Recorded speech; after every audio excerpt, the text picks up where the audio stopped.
Hey, this is Lauriston Crockett with The Gift for Life, and I'm here with the famous pet vet, Dr. Danny Cox. And Dr. Danny, here is our question of the week.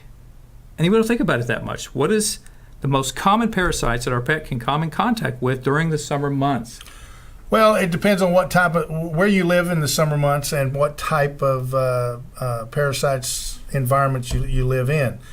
Fleas and ticks, as we've talked before, are very common parasites. And keep in mind, they get on the pet to eat. I know that sounds really gross, but they live most of their life cycle in your carpet, in your cushions, in your between the cracks of between your boards and your floor.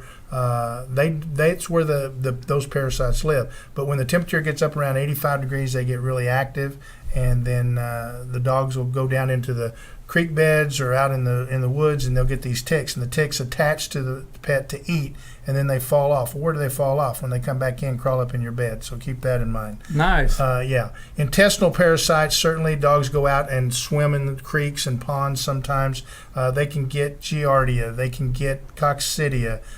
They can get serious diseases like lepto from rats and rodents and squirrels and rabbits and mice and whatever. So those are parasites that's year round, but the main ones are going to be intestinal parasites, like also roundworms and hookworms and whipworms, depending on where you're at. And the little puppies are always born. You have to deworm the puppies. You got to deworm the puppies, and just make sure that you're covering all the bases. So it's a good idea to get in to see your veterinarian. You can get a fecal test for $25 to $35. It's easy. It tells you an awful lot about what's going on inside your pet, especially those Giardia. You get a lot of chronic diarrheas and all, and you go in and get them checked out, and they've got Giardia, and just simply put them on medication for a few days, and it goes away. So those are important. Coccidia, that's something that's a little more lingering, and of course hookworms are fastidious. They last through a lot.